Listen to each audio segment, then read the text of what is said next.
வணக்கம். நீதிமன்றங்களில் வழக்கு தாக்கல் பண்ணுறோம்ல, அந்த நடைமுறைகள் எப்படி வழக்கு தாக்கல் பண்ணுறது, அதனுடைய ப்ரொசீஜர்ஸ் என்ன அப்படின்ற மாதிரி கூட சில நண்பர்கள் கேட்டிருந்தாங்க. அதை தான் பார்க்க போகிறோம். இப்போ ஏதோ ஒருத்தர் வழக்கு தாக்கல் பண்ணலாம் அப்படின்னு நினச்சா என்ன பண்ணுவாங்க, நீங்கள் ஒரு செய்தியை நல்லா மனசில் உள்வாங்கிக்கணும். கண்டிப்பாக ஒரு வக்கீலை வச்சு தான் கேஸ் போடணும்னு ஒன்றும் கிடையாது. ஒரு வழக்கை யார் அந்த வழக்கை தாக்கல் பண்ணணும்னு நினைக்கிறாரோ அவரே கூட வழக்கை தயார் பண்ணி நீதிமன்றத்தில் ஃபைல் பண்ணி அதை நம்பர் பண்ணி அவரே கூட ஆஜராகி வாதிடலாம்.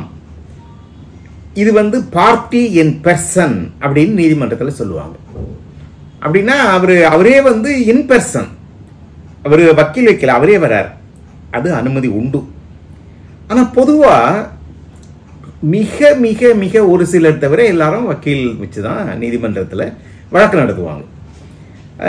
ஏன் அந்த ஒரு சிலர்னு கூட சொல்கிறேன்னா, சில பேர் கோர்ட் பேர்டுன்னே சொல்லுவாங்க. சில பேர் பார்த்தீங்கன்னா நீதிமன்றத்தில் வழக்கு தாக்கல் பண்ணி பழக்கப்பட்டிருப்பாங்க. அவங்களுக்கு அவங்களே அவங்க ஒரு கிளர்க் கூட வச்சுருப்பாங்க. ஒரு நீதிமன்றத்தில் வழக்கு தாக்கல் பண்ணுறதுடைய ப்ரொசீஜர்ஸ் எல்லாம் அவங்களுக்கு தெரிஞ்சிருக்கும்.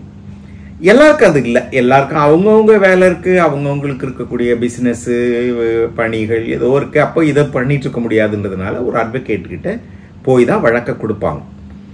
இப்போ இந்த வழக்கினுடைய பூரண விவரங்கள் வழக்கறிஞர்கிட்ட சொல்லப்பட வேண்டும். இதுதான் தொடக்கம். அல்லது வழக்கறிஞர் தெரிந்து கொள்ள வேண்டாம். சில பேருக்கு எது முக்கியம் இல்லைன்னு கூட நம்ம கிளைண்ட்டாக வர்றவங்களுக்கு தெரியாமல் இருக்கும்.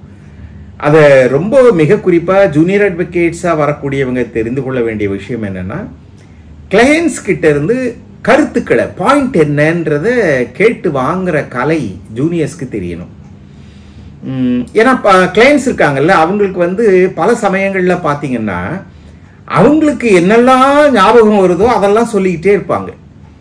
அல்லது அவங்க எது முக்கியம்னு அவங்க நினைக்கிறாங்களோ அதை சொல்லிக்கிட்டே இருப்பாங்க. அவங்களுக்கு ஞாபகம் வர்றதெல்லாம் வழக்குக்கு தேவையில்லாததாக கூட இருக்கும். அவங்க முக்கியம்னு கருதுறது வழக்குக்கு தேவையில்லாததாகவும் இருக்கும். அப்போ அதுக்குன்னு அவங்கள பேச விடாமே இருக்க முடியாது. ஏன்னா ஒரு கிளைண்ட்டாக வர்றவங்க பார்த்தீங்கன்னா ஒரு நம்ம சொல்கிறத வக்கீல் கேட்கக்கூட மாட்டுறாருன்னு வருத்தப்பட்டுக்குவாங்க.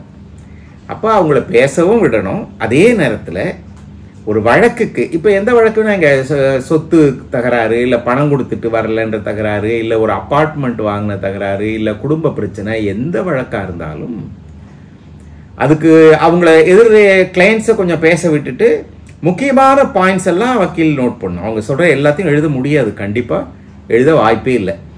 அதே சமயத்தில் அவங்களுக்கு சொல்லாமல் விடுற பாயிண்ட்டே கூட நமக்கு தேவைப்படலாம். முக்கியமான பாயிண்ட் என்ன அப்படின்றது அட்வொகேட்டுக்கு தெரிஞ்சிருக்கணும். அவங்க அதை கேட்டுக்கிட்டு இந்த பாயிண்ட்ஸ் எல்லாம் நோட் பண்ணிக்குவாங்க. இதான் முதல் பேஸ். அதுக்கப்புறம் இதை இப்பெல்லாம் கம்ப்யூட்டர்லேயே அடிச்சிடுறாங்க. இல்லை, கம்ப்யூட்டர்லேயே அடித்து அப்படியே பிரிண்ட் எடுக்கிறாங்க. அது ஒரு வக்கீல் என்ன செய்வாங்க, அவங்களே கூட டைப் பண்ணுவாங்க, இல்லைன்னா ஸ்டெனோ வச்சு பண்ணிவிட்டு அதை பிரிண்ட் எடுப்பாங்க. டாக்குமெண்ட்டாக மாறும். இப்போ தான் இன்னும் முழுக்க சாஃப்ட் காப்பியே நீதிமன்றங்களில் வரல. சாஃப்ட் காப்பி ஃபைல் பண்ண சொல்கிறாங்க, ஃபைலிங்னு பேர் இதுக்கு. ஆனால் எப்படி இருந்தாலும் பேப்பரில் அது இருக்கணும். அது முழுக்க நீங்கள் சொல்கிற வக்கீல்கிட்ட கிளையண்ட் சொன்ன கருத்தெல்லாம் அந்த பேப்பரில் இறக்கப்படணும். முன்னெல்லாம் பார்த்தீங்கன்னா வெறுமே ஒரு குறிப்பிட்ட பேப்பர் தான் நீதிமன்றங்கள் ஒப்புக்கொள்ளும்.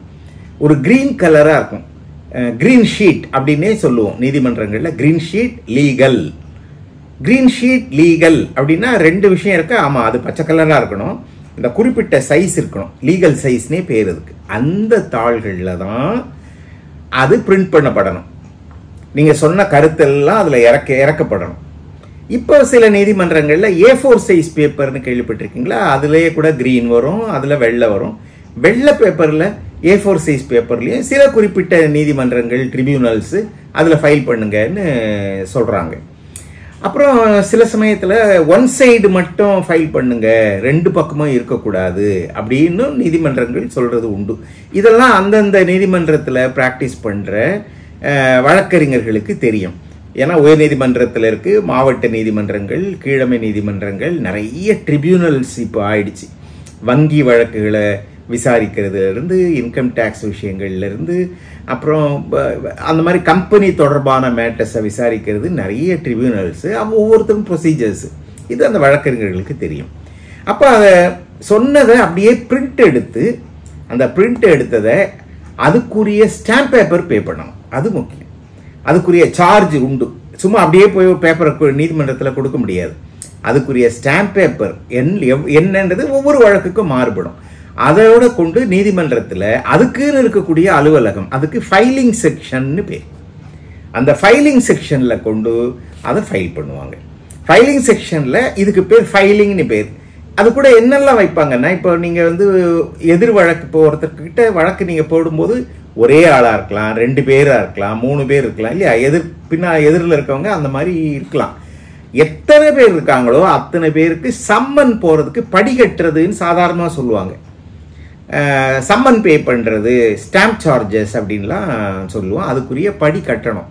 அந்த ஸ்டாம்ப் சார்ஜ் பே பண்ணி ஃபைலிங் செக்ஷனில் ஃபைல் பண்ணணும்.